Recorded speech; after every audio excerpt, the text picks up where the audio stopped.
Fala galera, tudo jóia? Bem, terceiro vídeo da nossa sequência de vídeos sobre o direito tributário, e aqui a gente já tem condição de começar a mergulhar um pouco mais sobre as chamadas espécies tributárias. A gente já viu o que são os tributos, quais são as suas principais características, e com o que a gente já construiu até então, a gente já começa a mergulhar um pouco mais em detalhes de como é que esses tributos vão se distribuir, como é que esses tributos vão se apresentar para a gente na realidade social. Bem, já de antemão, já adianto para vocês, atualmente no Brasil a gente trabalha com a teoria chamada teoria quintopartida dos tributos ou das espécies tributárias. Isso daqui implica dizer que, ao todo, existem 5 espécies tributárias diferentes. Mas por que isso daqui é muito importante? Isso é muito importante ficar esclarecido porque, se eu for analisar obras mais antigas, ou se eu for mesmo analisar o nosso Código Tributário Nacional, a gente vai perceber que, às vezes, eu tenho a adoção da chamada teoria tripartida dos tributos. Ou seja, a menção tão somente a 3 espécies tributárias diferentes. Ô, professor Tiago, de onde então você tirou essa ideia de que os tributos se dividem em 5? Essa classificação quintopartida dos tributos, ela foi proposta e muito defendida pela doutrina pós-Constituição de 88, tá? E ela foi sedimentada pelo STF.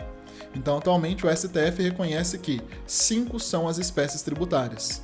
E todas essas espécies tributárias vão se submeter, cada uma delas, a um regime tributário próprio.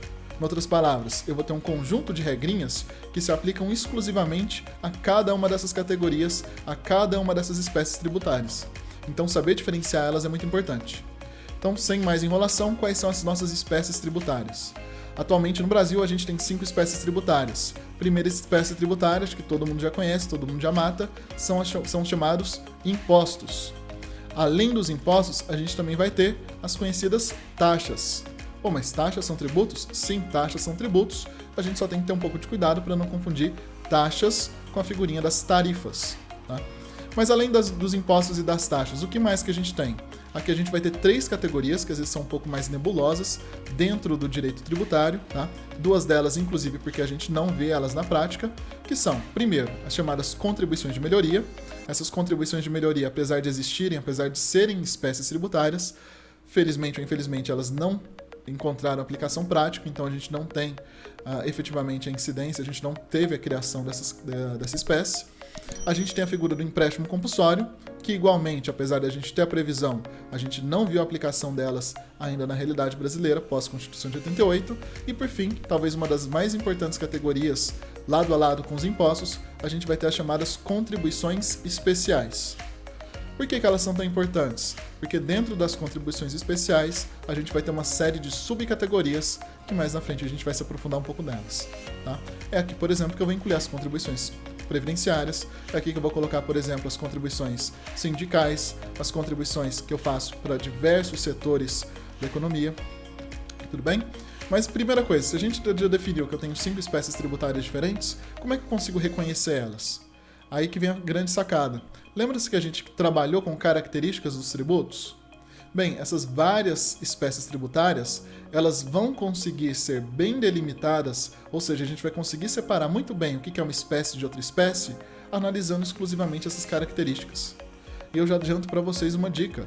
Quais são as características que a gente vai ter que analisar? 2 delas. Primeira característica, a gente vai ter que olhar para esses tributos e avaliar qual é a necessidade de participação do Estado no fato gerador. Em outras palavras, eu tenho que saber delimitar se se trata de um tributo vinculado ou de um tributo não vinculado, de um tributo vinculado à atuação estatal ou não vinculado à atuação estatal. E no outro ponto, eu vou ter que analisar se determinado tributo tem destinação vinculada ou destinação não vinculada. Bem, então partindo desse pressuposto, como é que as coisas funcionam? Primeira coisa, imposto. O que significa imposto pra gente? Ou quais são as características? Ou qual a definição do imposto? Pessoal, imposto nada mais é do que o tributo, tá? Cujo fato gerador independe de qualquer atuação específica do Estado, tá? E cujo produto arrecadado, tá? Serve ao custeio de despesas gerais do Estado. Em outras palavras, se eu tiver que sintetizar isso, eu posso falar simplesmente que imposto é todo tributo não vinculado de destinação não vinculada. Matei, eu já tenho daí o conceito de imposto. Lembram-se que, no entanto, para conseguir entender esse conceito, eu tenho que entender aquela classificação relativa à dependência, tá? A necessidade da atuação do Estado no fato gerador e a destinação do produto arrecadado. O que a gente está falando, portanto, com isso? Primeiro, Com relação aos impostos, eu não preciso de nenhuma atuação estatal para que o fato gerador de um imposto aconteça. Basta que a situação descrita da lei ocorra para que a obrigação de pagar um imposto nasça em desfavor de um contribuinte. Tudo bem? Outra circunstância importante com relação ao nosso imposto. Os impostos eles vão ter por característica a desvinculação obrigatória de receitas. Nenhum imposto ele é criado para uma finalidade específica. Eu não pago IPVA para ter operação tapa-buraco. Eu não pago um imposto de renda para ter nenhuma espécie de benefício, para não ter nenhuma espécie de expectativa quanto à realização dessas despesas, tá? Dessa receita. Eu não sei para que vai ser utilizada aquela receita. Por quê? Porque o imposto ele tem exatamente essa característica.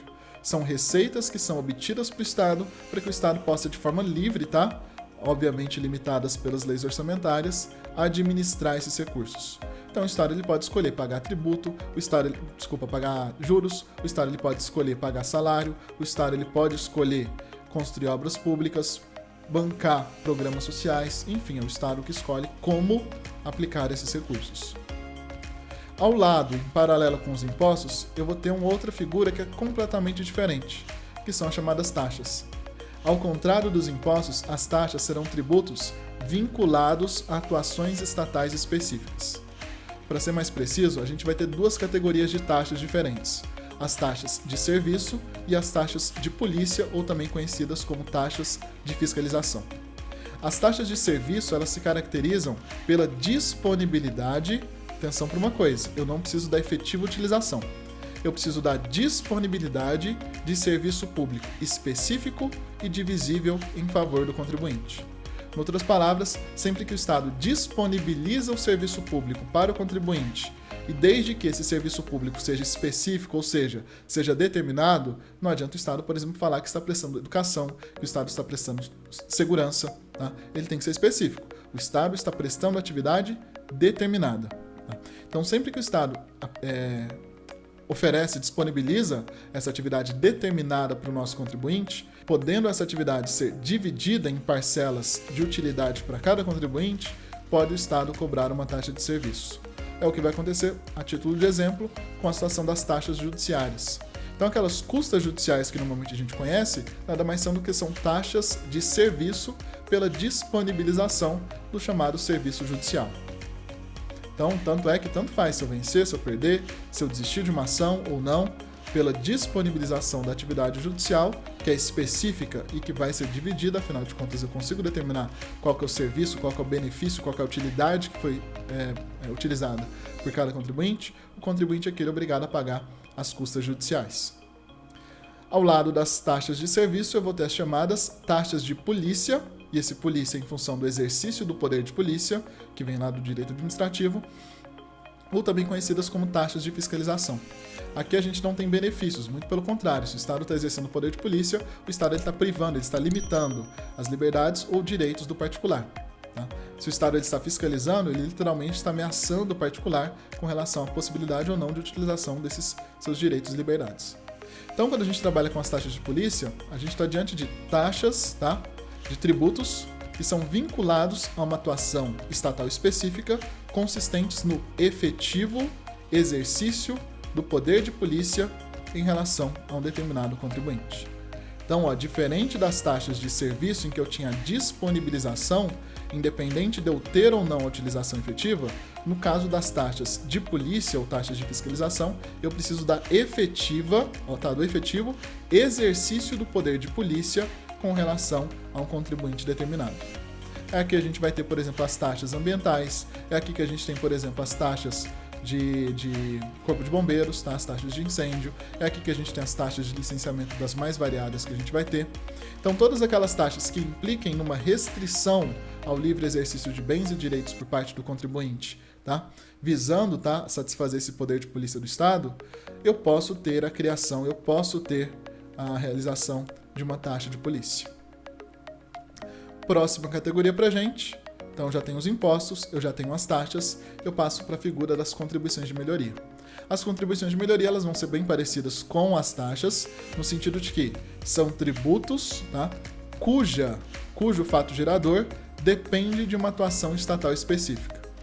Só que essa atuação estatal específica, no caso das contribuições de melhoria, elas vão se referir à realização de obra pública. O que pega nas contribuições de melhoria é que simplesmente essa circunstância não é suficiente. Eu preciso de mais uma circunstância. Então as contribuições de melhoria, elas consistirão em tributos que dependem de uma atuação estatal específica, precisamente a realização de obra pública, e eu vou adicionar mais uma coisa, do qual decorra valorização imobiliária. E a gente já mata a contribuição de melhoria. Contribuição de melhoria são tributos que surgem em função da valorização imobiliária ocorrida no imóvel de um particular, no imóvel de um sujeito, em função de uma obra pública. Então, quando o Estado vai lá e constrói e urbaniza uma ponte, urbaniza uma praça, constrói uma ponte, recapeia uma determinada via, uma avenida, isso por consequência acaba gerando o quê? Acaba gerando valorização imobiliária, valorização dos imóveis circunvizinhos a essa obra. A grande questão é, não é justo que eu utilize o dinheiro público, o dinheiro de todos, para dar dinheiro, gerar riqueza sem causa para pessoas específicas, tá? Para aqueles donos daqueles imóveis. Em função disso, a Constituição autoriza, tá, os vários entes tributantes a criarem a chamada contribuição de melhoria para o fim de absorver essa valorização imobiliária que eventualmente sim se apresenta como um enriquecimento sem causa. Como eu já adiantei para vocês, a gente não vê a aplicação disso daqui na prática, até porque é um tributo que é extremamente difícil de ser criado, ele vai ter que ser precedido de uma série de estudos diferentes, tá? Quanto à valorização, quanto ao impacto com relação a cada imóvel. Então é muito difícil, eu vou ter uma série de limites, eu não posso cobrar mais do que o custo da obra, eu também não posso cobrar especificamente de cada contribuinte mais do que se valorizou do imóvel dele. Então parem e pensem, é muito difícil eu conseguir fazer isso daqui funcionar. Sem contar, o que é mais sério aqui é o custo político. Que prefeito, que governador, que presidente ele se reelege cobrando e criando mais tributos, tá? Por fim, vou terminando aqui, tá? Por fim ainda não, ainda faltam dois. A gente tem o chamado empréstimo compulsório. O empréstimo compulsório é um tributo que pode ser criado em situações excepcionais. O próprio nome já dá uma dica pra gente. A principal característica dele é que, uma vez criado, uma vez arrecadado, o Estado ele vai ter que devolver os valores que foram arrecadados. E é um tributo que é essencialmente excepcional, ele só vai poder surgir em situações excepcionais, em que eu tenho situações de calamidade, tá? Em que eu tenho situações de iminência de guerra, em que eu tenho situações de necessidade de relevante investimento nacional, construção de obra pública que gera interesse, tá? Para toda a nação. A parte ruim desse tributo aqui, eu tenho que devolver. Vamos parar e vamos pensar um pouco, ser bem pragmático. Se eu sou o Estado, se eu sou um ente tributante e eu posso tributar, no caso a União, eu posso criar tributos esses que eu arrecado e não preciso devolver, qual a razão de eu criar um tributo que, ao arrecadar, momentos em seguida, eu vou ter que devolver? Perceberam? Então, além de eu ter todo o custo político de criar um novo tributo, eu posso simplesmente aumentar um tributo já existente ou posso simplesmente criar um tributo que não me surja ou que não me adivinha uma obrigação de devolver o produto arrecadado. Tudo bem? Então, da mesma forma, é um tributo que, na prática, não encontrou aplicação na nossa realidade. Tá?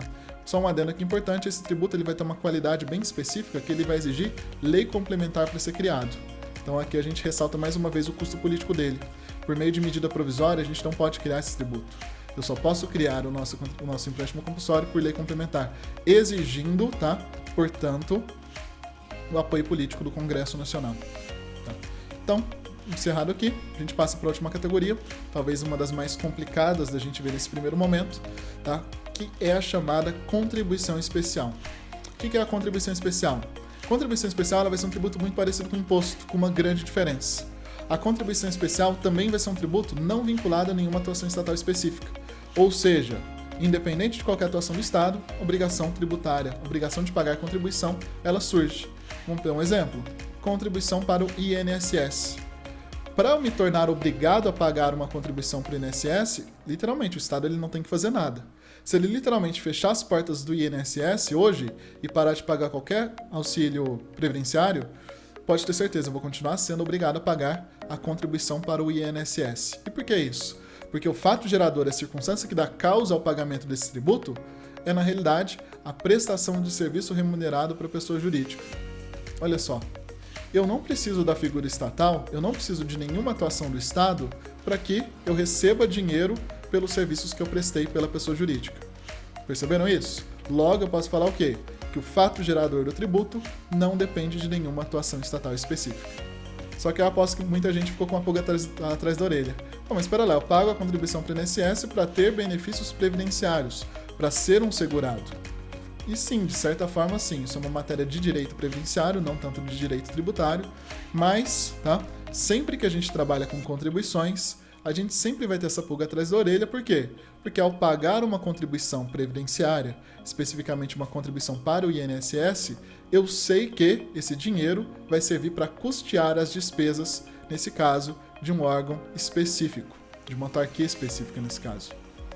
Isso vai acontecer com todas as contribuições especiais, porque o que difere as contribuições especiais dos impostos é a circunstância de que todas as contribuições especiais elas terão destinação específica. E aí a gente começa a trabalhar com 4 grandes categorias de contribuições especiais. Primeiro, eu tenho as chamadas contribuições especiais sociais, ou simplesmente contribuições sociais. Essas contribuições sociais elas vão ter por característica o custeio dos chamados direitos sociais. E aí dentro delas eu posso colocar, por exemplo, as contribuições previdenciárias, porque previdência é um dos direitos sociais lá do nosso caput do artigo 6º da Constituição. Entenderam? Então sempre que eu precisar custear direitos sociais, ou seja, arrecadei um determinado tributo e obrigatoriamente esse tributo vai ser utilizado para a realização de despesas na seara social, com assistência social, com auxílio ao trabalhador, com previdência social, eu estou diante das chamadas contribuições sociais. Dentro delas eu posso ter as previdenciárias e as contribuições sociais gerais. Tudo bem? Ao lado das contribuições sociais, o que eu posso ter? Eu posso ter as chamadas contribuições corporativas. O que são essas contribuições corporativas? São contribuições que visam custear o interesse de categorias profissionais ou categorias econômicas. É aqui que eu vou colocar, por exemplo, as contribuições sindicais, as contribuições para os conselhos de classe, como por exemplo o OAB, como por exemplo CREA, Conselho Regional de Contabilidade. É aqui que eu vou colocar as contribuições para o Sistema S. Então aquelas contribuições que eventualmente eu faço para o Senai, para o SESC, para o SENAC, todas elas vão se colocar aqui também, porque elas visam atender o interesse de uma categoria econômica ou de categorias econômicas com relação à formação de mão de obra ou a realização de o atendimento de lazer ou outras finalidades de uma dada categoria econômica. Cuidado que a contribuição para o SEBRAE ela não é uma contribuição para o Sistema S. Além disso, o que eu vou ter? Ao lado das contribuições sociais, ao lado das contribuições corporativas. Eu tenho as chamadas contribuições interventivas. As contribuições interventivas, por sua vez, são contribuições que vão atuar em determinados setores específicos da economia, normalmente setores esses que apresentam alguma discrepância, ou seja, fogem daquele status ideal do que a gente precisa, e vão essencialmente estimular, ou seja, o produto que eu arrecadei, vão tentar estimular ou minimizar essas distorções que a gente percebe na economia. Um dos exemplos que a gente tem é a questão da CID tecnologia, contribuição de intervenção no domínio econômico, ou seja, uma contribuição interventiva incidente sobre royalties de tecnologia. Sempre que eu importo tecnologia de fora, eu serei obrigado a pagar essa tal de CID tecnologia e o produto que eu arrecadar aqui vai financiar parcerias de pesquisa, empresa, universidade, um CNPq da vida, para fins de desenvolver tecnologia nacional. Então eu já sei que quando eu arrecado uma CID, quando eu arrecado uma contribuição interventiva, no caso aqui é a CID, royalties ou tecnologia, eu sei que esse dinheiro vai ser utilizado para financiar pesquisas e o desenvolvimento da tecnologia nacional. Eu posso também ter a contribuição interventiva que incide sobre obras artísticas, obras cinematográficas, por exemplo, uma Condecine. Eu sei que o produto que eu arrecadar aqui em função da exibição de obras estrangeiras vai financiar a produção de obras artísticas nacionais. Tudo bem? E por fim, última categoria de contribuições que a gente vai ter é a chamada contribuição para o custeio de serviço de iluminação pública. Essa contribuição ela foi criada posteriormente na Constituição Federal para suprir um posicionamento do STF quanto à inconstitucionalidade da taxa de iluminação pública. Já adiantando aqui, taxa de iluminação pública, apesar de ser específica, não é divisível, porque não dá para saber o que cada contribuinte usou de luz. E aí, logo depois da declaração de inconstitucionalidade dessa taxa, o Congresso Nacional providenciou uma emenda criando a contribuição para custeio de serviço de iluminação pública. Bem, senhores, Por fim, então, eu tenho, e para terminar, tá? Eu tenho as chamadas contribuição para o custeio de serviço de iluminação pública. Essa contribuição ela foi criada depois, tá? Ela foi introduzida através de emenda à Constituição, mas é uma contribuição que visa suprir a lacuna criada em função da declaração de inconstitucionalidade da taxa de iluminação pública. Bem, então eu tenho essas 5 categorias, essas 5 espécies tributárias, revisando muito rápido, eu tenho os impostos, eu tenho as taxas, as contribuições de melhoria, o empréstimo compulsório e as contribuições especiais. Imposto, a gente depois vai detalhar, porque é um pouquinho complexo. Taxas, eu posso ter as chamadas taxas de serviço e as taxas de polícia ou fiscalização. Eu tenho a contribuição de melhoria, o empréstimo compulsório, e com relação às contribuições especiais, eu posso ter as contribuições especiais sociais, as contribuições especiais corporativas, aquelas que me chamam de interventivas, e por fim, a de custeio do serviço de iluminação pública. Bem, pessoal, então o vídeo de hoje a gente fica por essa, um vídeo pesado, tem muita informação. Continue os estudos, tá? Não deixe de acompanhar a sequência de vídeos e até a próxima. Abração para todos, até mais.